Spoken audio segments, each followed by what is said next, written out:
Second Opinion, when all doors are closed. নমস্কার, second ওপিনিয়নে আপনাদের স্বাগত। আজকে আমরা যে বিষয়টা নিয়ে আলোচনা করব সেটা হলো কসমেটিক আকুপাংচার।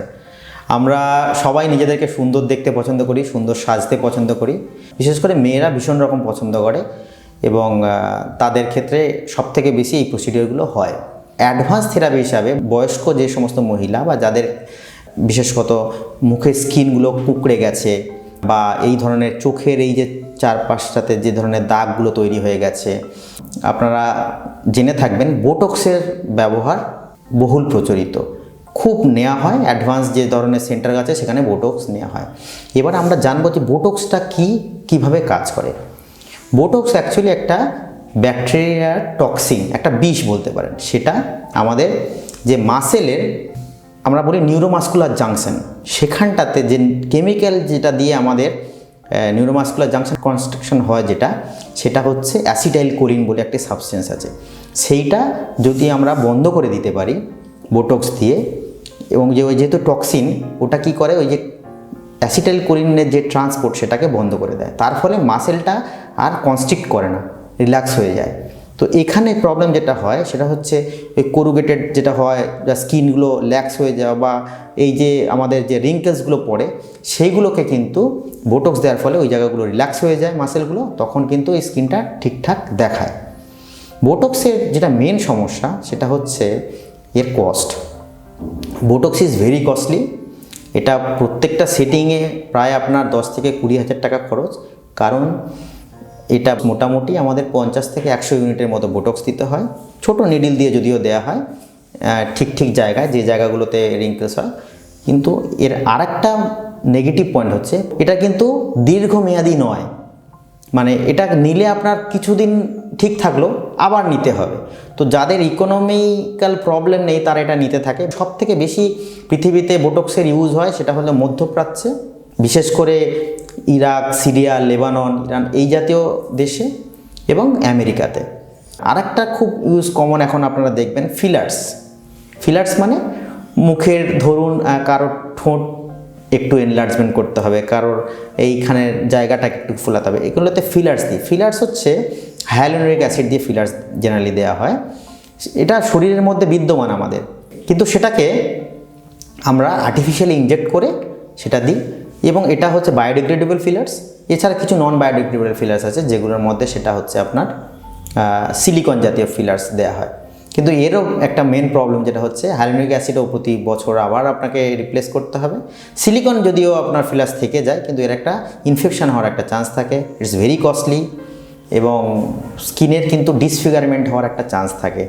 আর একটা খুব ইম্পর্টেন্ট যেটা প্রবলেম সেটা হচ্ছে সারা পৃথিবীতে এই ধরনের ফিলার্স বা বোটক্স নিতে গিয়ে এই চোখের তলাতে যে আমাদের একটা আর্টারি আছে, অ্যাঙ্গুলার আর্টারি, সেইখানে যদি ভুলক্রমে যদি আমরা ইনজেক্ট করে ফেলি তাহলে কিন্তু চোখ অন্ধ হয়ে যাওয়ার একটা সমস্যা দেখা যায়। বা বোটক্স নিতে যদি আমরা উপরে, বিশেষ করে এই যে স্যাগি এই উপরের স্কিনগুলোকে যদি ঠিক করার জন্য ঠিক জায়গাতে যদি আমরা বোটক্স না দিতে পারি, কারণটা হচ্ছে ট্রেন পার্সোনাল কিন্তু বারবার বলছি আমাদের দেশে খুবই কম। ম্যাক্সিমাম জায়গায় বোটক্স হচ্ছে মেডিকেল ডক্টরের সুপারভিশনে নেওয়া হয় না। কোনো যে থেরাপিস্টরা দেন তারা হয়তো কোনো একটা একদিন দুদিনের ওয়ার্কশপ করে আসেন বা ইন্টারনেট থেকে শুনে দেওয়া শুরু করেছেন। বিশেষ করে বিউটি পার্লারগুলোতে যারা প্রপার ট্রেনিং ছাড়া দিচ্ছেন বোটক্স, এটা যদিও একটা মেডিকেল গ্রেডেড জিনিস, এটা direct supervision of the doctors নেওয়া উচিত। সেটা না নিয়ে যারা এমনিভাবে বোটক্স, ফিলার্স এগুলো নেন তারা কিন্তু নিজেদের রিস্ক ডেকে আনেন। আমি বলবো না সবাই খারাপ করে ফেলছেন, কিন্তু আমি যদি সাবজেক্টটা না জানি তো আমি তো ক্ষতি করে ফেলবো না। আমার মাসেলসগুলো কোথায় আছে আমি জানি, কিন্তু মাসেলসের মধ্যে আর্টারিগুলো কোথায় আছে, কোথায় নার্ভ আছে, আমি ফেসিয়াল নার্ভে দিয়ে দিলাম, মুখে প্যারালিসিস হতে পারে। অ্যাঙ্গুলার আর্টারিতে দিলে চোখের রেটিনা খারাপ হয়ে যেতে পারে, অন্ধ হয়ে যেতে পারি পার্মানেন্ট। এবং লিটারেচারে প্রচুর আমাদের এরকম রেকর্ডস আছে যে এরকম ফিলার্স দিতে গিয়ে বা প্রবলেম হয়ে এরকম হয়েছে। তাহলে এর অল্টারনেটিভ কী? চাইনিজ মিথোলজি অনুযায়ী মুখ হচ্ছে স্প্লিন যে অর্গান তার একটা আয়না। মানে হচ্ছে আপনার যে ডাইজেস্টিভ সিস্টেম যদি আপনার ভালো থাকে তাহলে কিন্তু আপনার ফেসিয়াল গ্লো থাকবে। আপনার সেই জন্য পেটটাকে পরিষ্কার রাখার চেষ্টা করতে হবে, আপনাকে বেশি করে ফল, শাকসবজি এগুলো খেতে হবে, বাউল মুভমেন্ট ঠিক রাখতে হবে, পরিমাণ মতো জল খেতে হবে। জল হাইড্রেশন যদি স্কিনে না থাকে তাহলে স্কিন ভালো থাকবে না।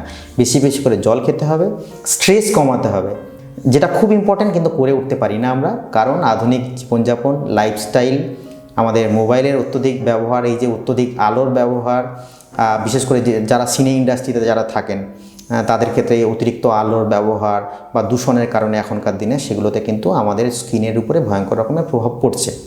তো আমরা লাইফস্টাইল মডিফিকেশনটা আমাদের হাতে আছে, এটুকু আমরা করতে পারছি। কিন্তু এছাড়া কি করতে পারি, যেখানে আমাদের স্কিনটা লুজ হয়ে যাওয়া, স্কিনটা খারাপ হয়ে যাওয়া, স্কিনের গ্লো কমে যাওয়া, এটাকে কিভাবে আমরা লাইট আপ করতে পারি। Acupuncture is a very good alternative.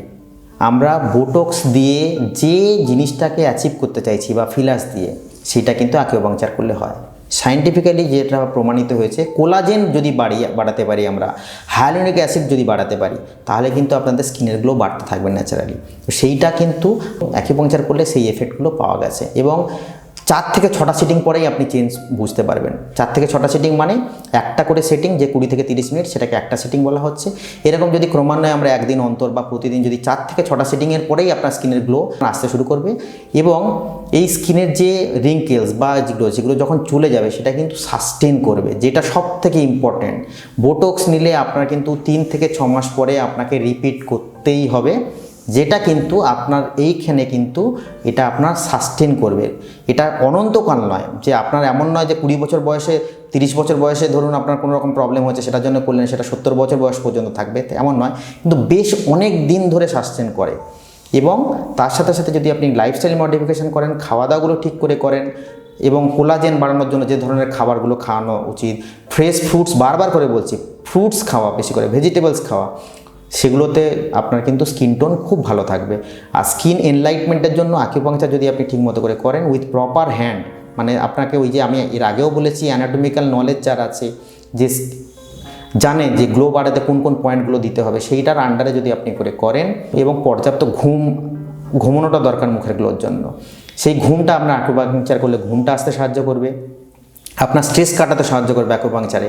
মানে শুধু মুখের পয়েন্টে মুখে অ্যাকুপাংচার না করা।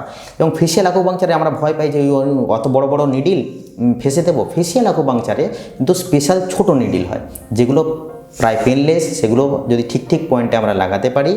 এবং তার সাথে সাথে জেনারেল বডি হিলিংয়ের উপর আমরা জোর দিই। আমরা স্ট্রেস কমানোর জন্য যে পয়েন্টগুলো দিতে হয় সেগুলো যদি দিই, ঘুম আসার জন্য সেগুলো দিই, বাউল মুভমেন্ট ঠিক হওয়ার জন্য যদি দিই, এবং সামগ্রিক বডি হিলিংয়ের যদি পয়েন্টগুলো আমরা তার সাথে অ্যাড করি, অ্যাকুপাংচারে যেটা সুবিধে, যে আমরা একটা রোগের জন্য একটা ওষুধ, আরেকটা রোগের জন্য আরেকটা ওষুধ, এরকম না দিয়ে আমাদের হাতে যেহেতু নিডিল আছে, আমরা যদি সেই নিডিলগুলোকে বিভিন্ন জায়গায় দিতে পারি, তাহলে কিন্তু এটা খুব ভালো কাজ করে। এবং আমরা যখন ডাক্তারি পাশ করার পর এই ধরনের থেরাপি সম্বন্ধে যখন জানতাম না, তখন কিন্তু আমরা একটা দিশাহীন অবস্থায় ছিলাম, যে এটা হলে কী আর করা যাবে, এটাকে আমাদের এরকমই করতে হবে। কিন্তু যদি আমরা জানি সঠিক হাতে যদি এটা করা হয়, তাহলে কিন্তু এর রেজাল্ট খুবই ভালো। এবং এখন সবথেকে ইন্টারেস্টিং হচ্ছে, প্রচুর ক্লায়েন্ট আমাদের কাছে আসে, বা রোগী তো তারা নয়, তারা ক্লায়েন্ট বলছি, কারণ তারা হচ্ছে নর্মালি হয়তো বিয়েতে যাবে বা কোথাও যাবে, তারা 1 থেকে 2টো সেটিং নিতে আসে।